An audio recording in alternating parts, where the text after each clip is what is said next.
Come on, students. Come on. I want to hear that story. Good evening, sir. Yes, Andre. How are you? I don't hear you. You forgot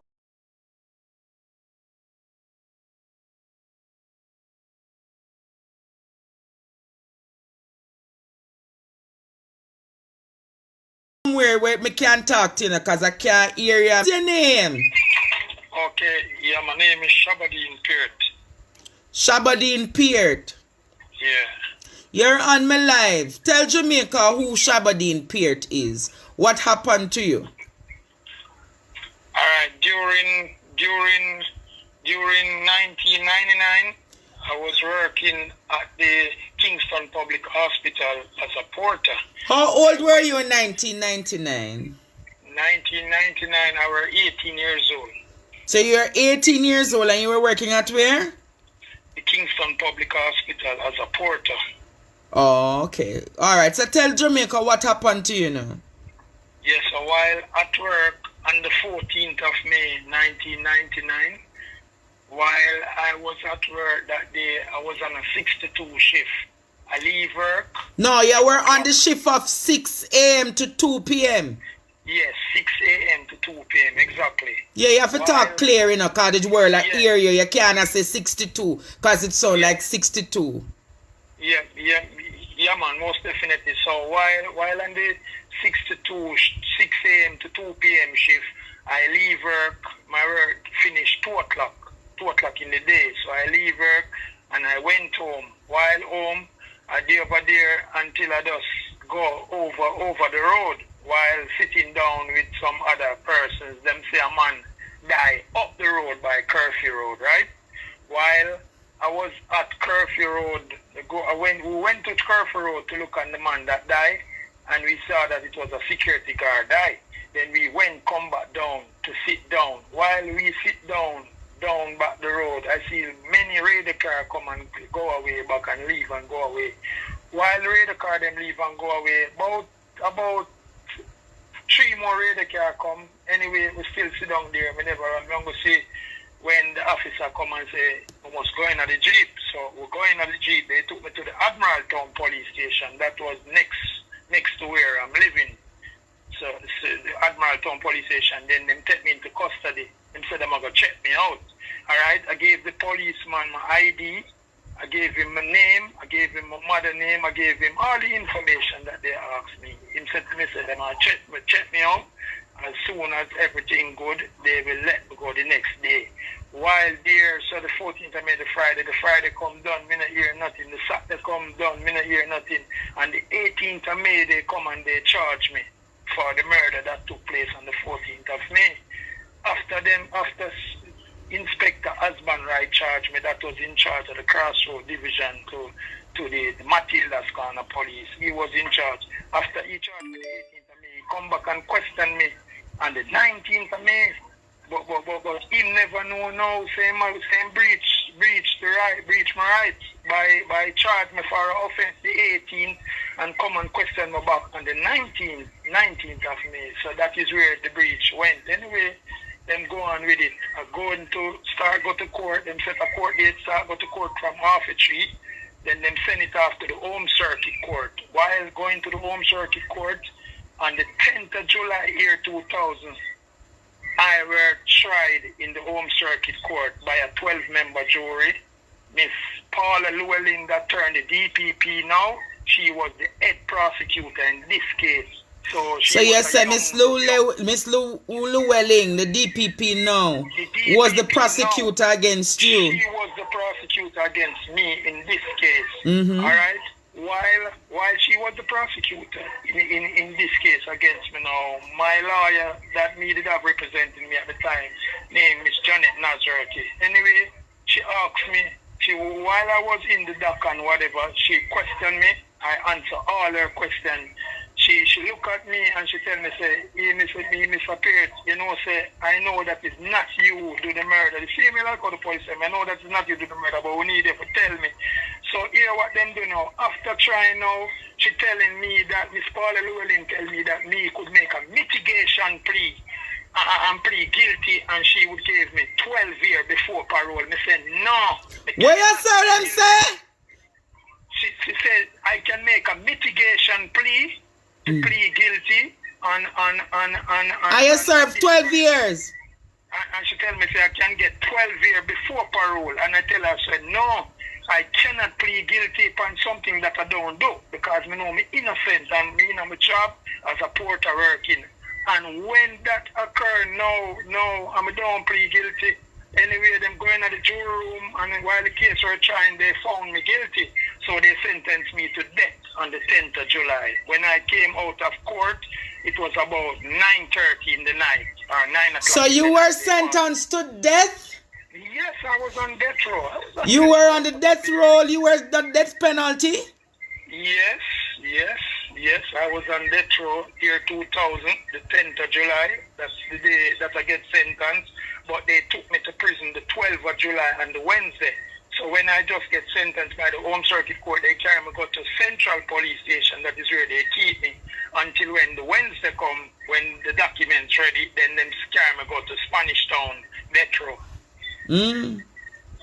So, Yes. in the year 2000, Yeah.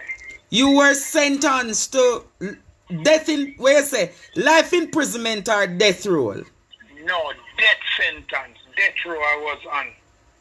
Death row I was on. Every warder, every majority Jamaican know about this case. Yeah, I was sentenced to death row, on death row, at the age of teen. In your teen, at 18 years old, Yeah, I was. you were working at KPH? Yes, as a porter. As a porter? Working Between... with a company named Lamasa.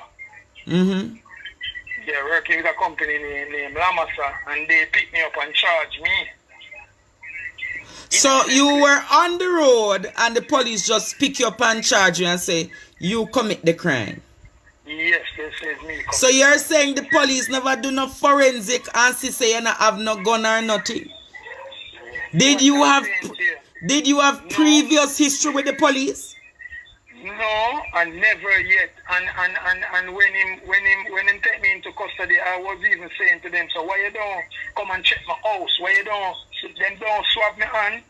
Them don't check my house. Them don't do nothing at all. So that means that simple show you, because if so them just, what you say them just take you up off of the road and just charge you as the person who commit the crime?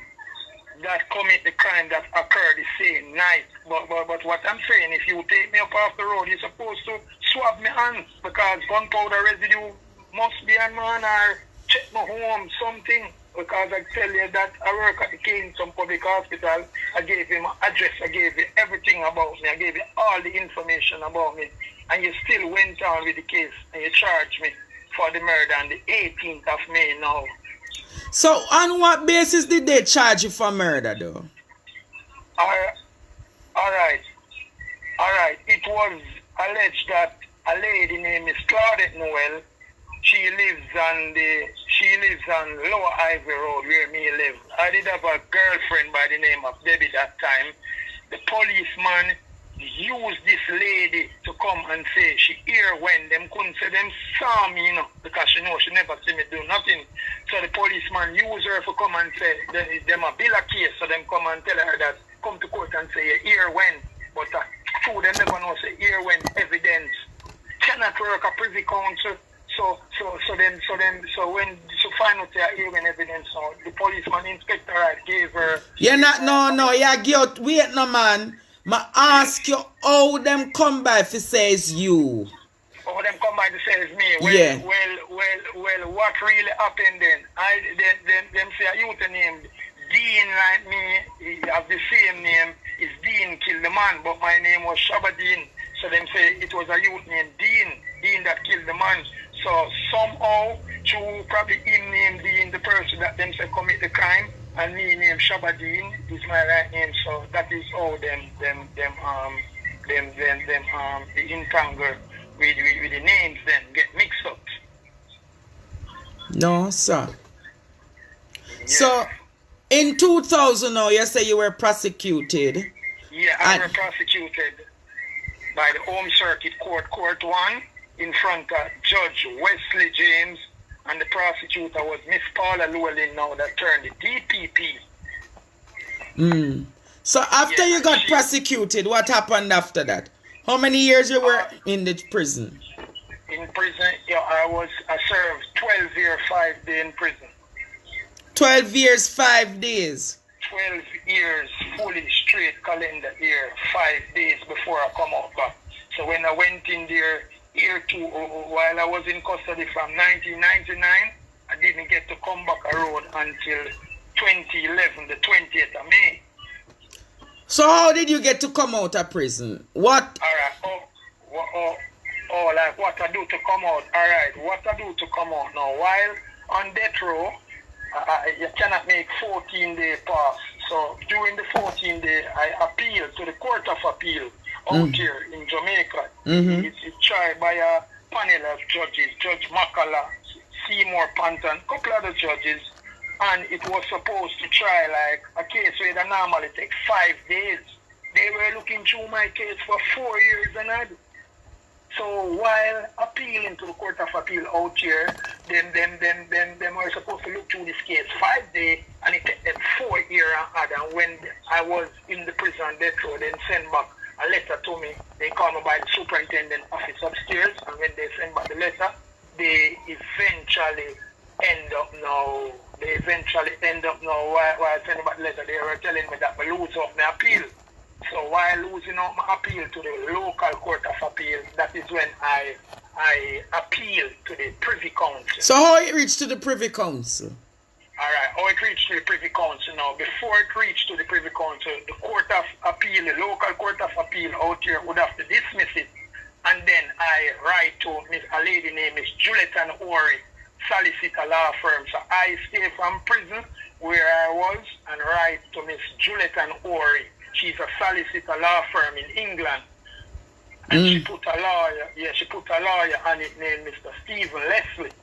And while Mr. Stephen Leslie were on it, I were writing out the grounds, certain points, like through me there prison a good little time. I put 2 and 2 together, some points, some grounds, and me think to myself, me could have give myself a more fair trial, but that's true. The prosecutor now, the problem with me did have now with Miss Paula Llewellyn now, she were forcing me to plead guilty, and I said, "No, I'm plead guilty," and she said to me, "I can get 12 years before parole," and I tell her, I said, "No." So that is why, true, I don't plead guilty, them end up sentence me to death. But Father God does work. We still did end up the 12-year there, but I come out on bail. I come out on bail based on England. While the case reached to England send back the case down here and tell them so they make an error. So while they make the error now, Andre, this is why they study about Shabadin period by the UTEC. If you go to UWI, where the law school is, they study about mine case. Because my case is a landmark case. Other lawyer told me them things like Mr. Churchill Nita, Mr. Bert Samuel's daughter, some other big lawyers know Shabadin period well good, but and they know the case, so I know that what I'm saying now to you and what I'm saying to the world, they study about my case at UWI, and them also study about me by the training school, the police that are leaving, that are graduating from the training school, them teach them how to not to charge a person for a crime today and go tomorrow and question them back on the same crime we charged them for yesterday, because that is where they make them error from. So that is why they study about my case within law. So and now, yes, sir. What did the Privy Council say about your matter now? All right, the Privy Council now ruled that now and say them themselves now going to make a retrial happen. So them themselves going to send back the case down here. So that is our came back now, get back this retrial now and start go to court in 2007. But by then, they transferred me from 2005, the 19th of December, from the Spanish Town death row, and they transferred me to the General Penitentiary. So I was at the General Penitentiary, so they carried me back closer to the Home Circuit Court, because they know that the retrial going to be ready in 2007 when Hurricane Dean come. in that year 2007. So that's the time when I was start going back to court on the 4th of May. That was my first appearance before the court. So when you went to the court now, what was the new real trial? What did they say? What did they say? All right, going to court 2007, going to court 2008, going to court 2009. You see, in 2010, when I go to court, I book a judge lady named Miss McIntosh, and Miss Marva McIntosh, her husband is named Mr. Makala McIntosh. I faced Miss McIntosh in court too, and Miss McIntosh told me that, Mr. Pierce, I don't normally give people bail in or what, but this case is very weak because this case is a case that reached the Privy Council, and the Privy Council sent it back out here. So this case is very weak, but within everything, Mr. Pierce, we're going to have back a second trial. That's what she told me. When the second trial started and I was going to court, it was a 10-2, so it was a unanimous verdict. So I win them 10-2, 10 juries say not guilty, and 2 jury. So in the retrial, yes, in the year of what, 2007? Yeah, the retrial started about 2007. So when did the jury? The jury come to a verdict in 2010. So while going to this another trial now in 2010 now, that's when 10 juries say not guilty and 2 juries say guilty. So it was a 12-member jury. So it was a 12-member jury, but 10 out of it say not guilty. So the next 10 were cussing the next 2 and we're saying to them, say, all 12 of it done decide, say, we're going to find him not guilty. So, una say guilty. Cause it was so on that basis now, that is how I end up got bail by Miss Marva McIntosh. So I was granted bail, 1 or 2 surety. So you're granted bail. So yeah, I was granted bail. But if you majority of the jurors found you not guilty, shouldn't you be released? Yes, I should be released, but what they did now, it fall under a unanimous verdict. Unanimous verdict mean there's a breaches where they were wondering and pondering now, because remember, in the first trial, it was all 12 jury found me guilty. Now, since it reached the Privy Council High Court, which is the highest law court in the world, so when them send out to the panel of judge, because when a case is tried in England, it's a 9-panel judge try these cases, not like 1 judge. It's 9 judges sit down, and they sit down and they look into the matter, the one they pass around the paper to each of them have a paper. Yeah, man, I know how the Privy Council works. You should know that I know how the Privy Council works. Yeah, yes, sir. Yes, sir. Yes, sir. Exactly. So it's all happening now. So you needed everybody to vote. The 12 of them should have voted the same way for you to be released.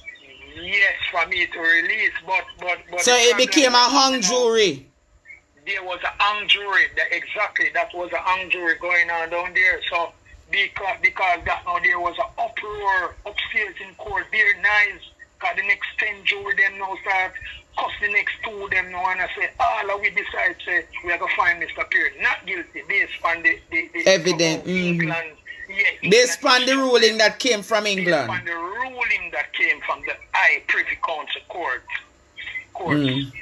in Andre. So based on everything what happened now, that is how them start to study law about my case. So my case is a case that fall under enough other case now in Jamaica, it fall under it. So by the law school up UWI, my first time them. So you're saying that the school of law and everywhere use your case as an exemplary case? Use my case, yes, Andre. The proof is there. And you can call even Miss Valerie Nita, Mr. Churchill Nita, anyone. Valerie Nita knows about your case?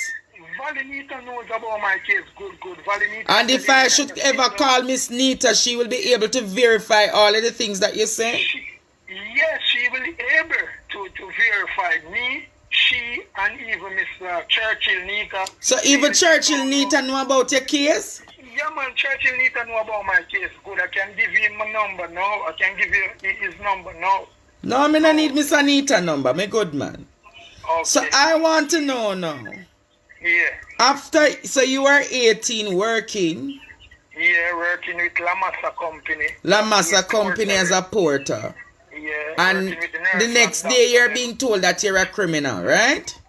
Yes, You got locked up. yes. You were charged for the murder of a security officer. A security officer that named Delroy Parchment.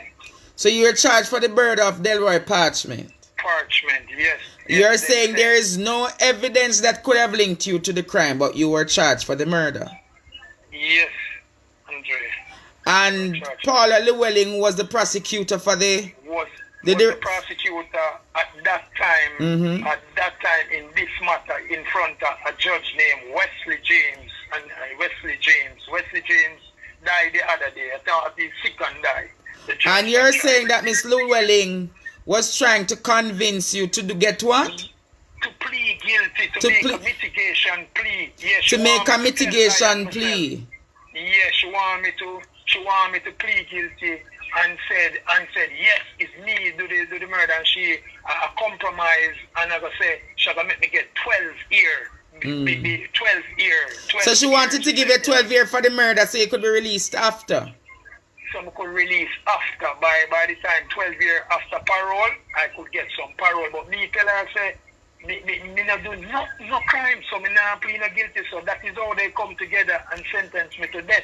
So, and after that, it was carried to Judge Wesley, and he gave you the death penalty. And he gave me the death sentence. And when he gave me the death sentence on the 10th of July, he looked at me and said to me, Mr. Peart, what you have to say? And I was there looking because I don't know nothing else to say to him, because if I were going to say something to him, I would say to him, say, set me free, because I know that I'm innocent. But he done already sentenced me to death, and he knocked him one hammer like something where you use. The gavel.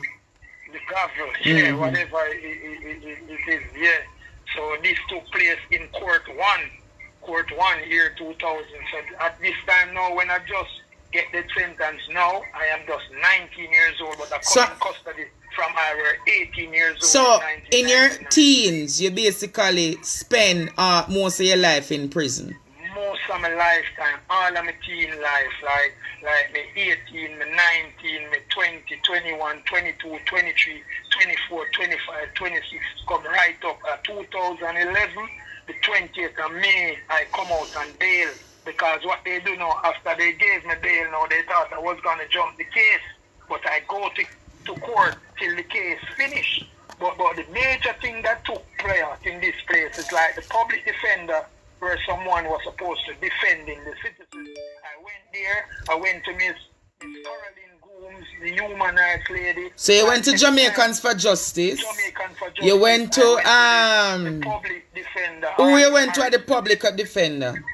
She was Arlene Harrison, a lady that use one cigarette light one, and she of course pay bad road and I move fast. So you're saying that Arlene Harrison was smoking? That's the person who was in the office of the public defender?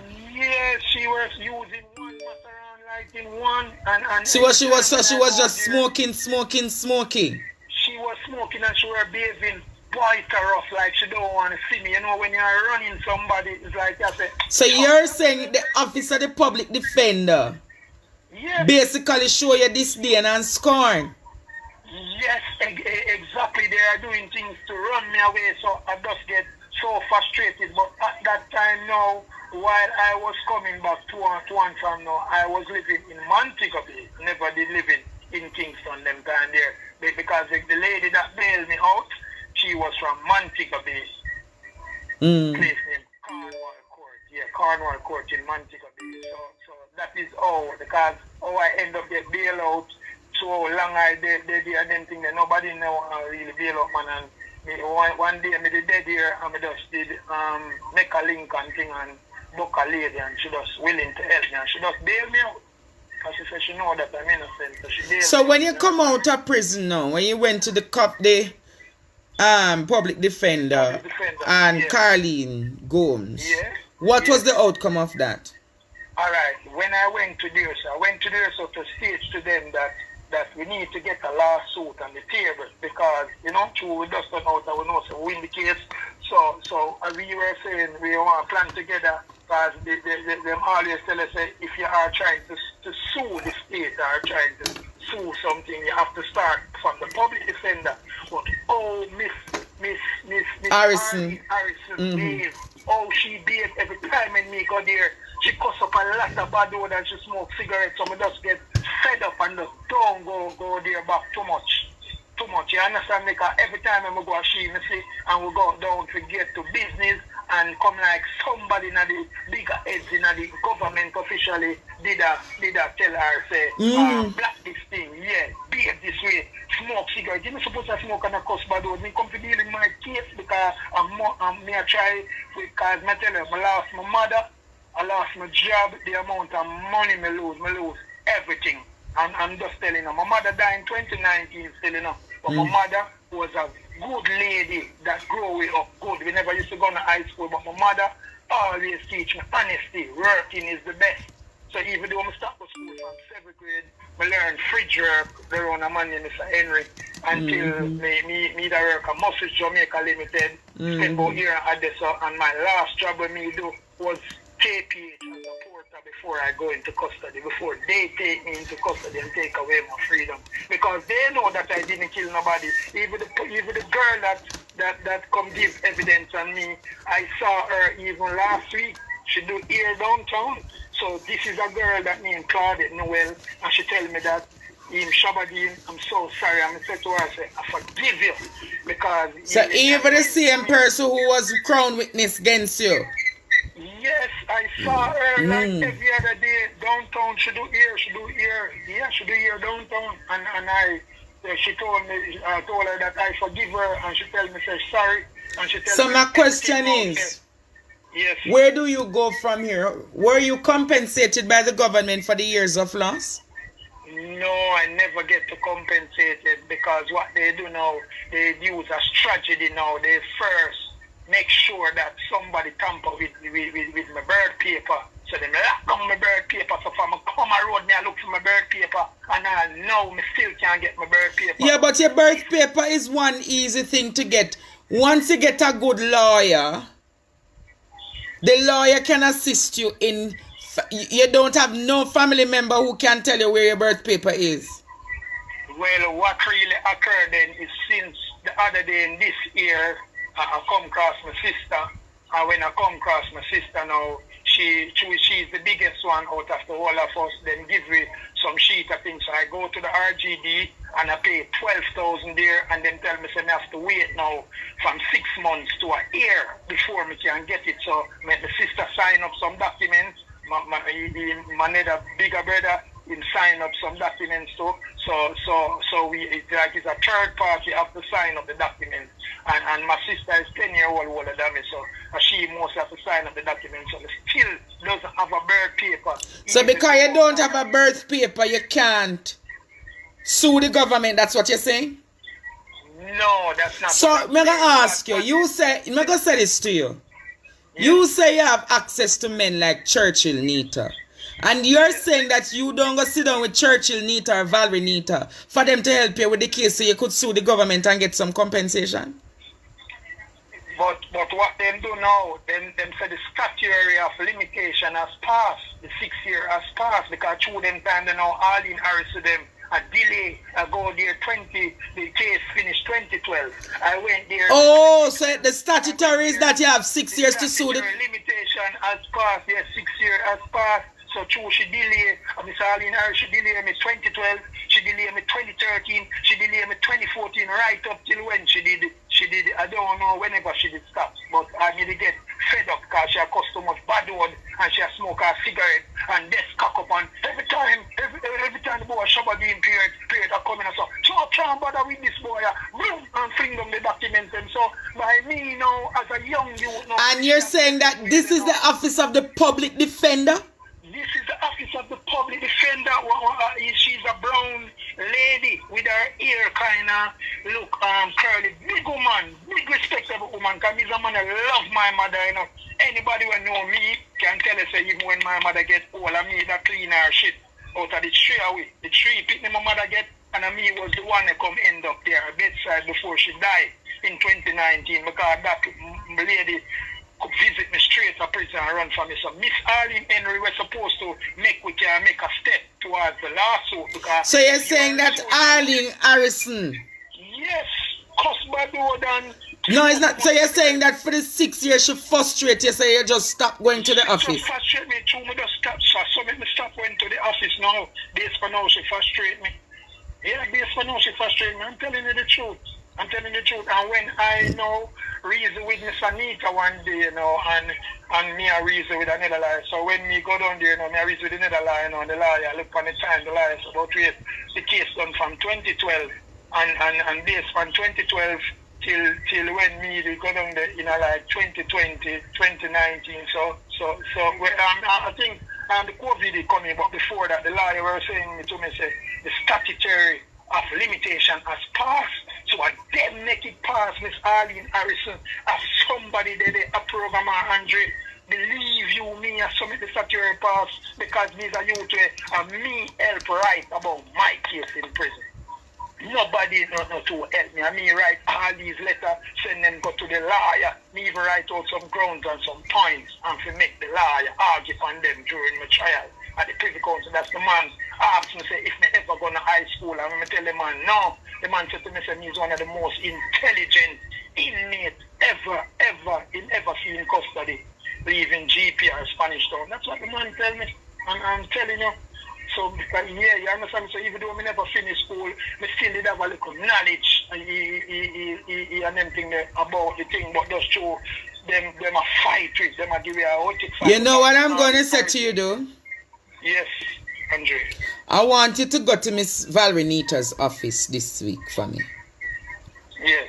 And I'm sure if Miss Valerie Nita sees you, she will see how best she can assist you in getting the birth certificate. And I'm sure Miss Nita can give you some further legal advice. Yes. As to how you can go about a lawsuit. You probably can't. There must be some way in which a lawsuit can be restarted. So go and speak to Valerie Nita and find out. Because you were wrongly accused. Yes. You spent how many years behind bars? Yeah, 12 years, 5 days. 12 years and 5 days. Had it not been for the Privy Council, you would not be a free man. I would not be around if it never was for the Privy Council. I want you to listen to this because when them take you off of death row, everybody will get the sentence during 2005. You see, when them take you off, each somebody gets 60 years or 55 years before parole. So me would be calling 2055 me that eligible for come around. So I still would have to call about 33 more years. Meanwhile, me that done the 20th year already. So 20th year overall gone out of my life now from 1999. So how old are you now?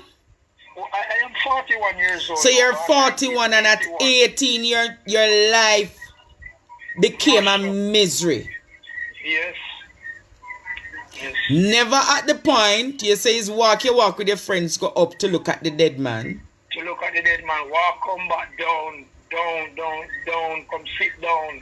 Too much vehicle going. Me couldn't kill a man and sit down there to see me make police come catch me. Oh, that's some fool. So me tell you the system, these are what the England lawyer they were looking at and I said, but hold on, oh, Mr. Pierre to do a crime and sit down there save me because at the same time when the man when the same night when they take me to custody, it's the same night the man died. It's little before they take me to custody. After. So if the man has just died and you take me to custody, you should do your relevant investigation. First thing, them don't search me house. Them don't swab my hand.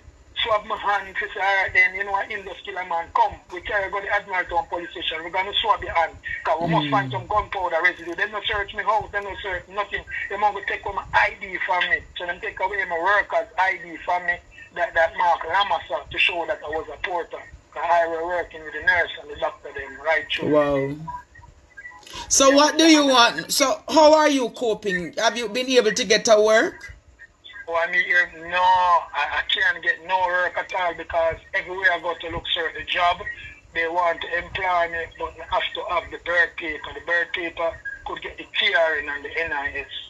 Oh, so because you can't get the TRN and the NIS, you can't get a job. Yeah. So through the birth paper, the birth paper now and if you get the TRN and the NIS, through that nobody now really employer, you know, say we know the rules.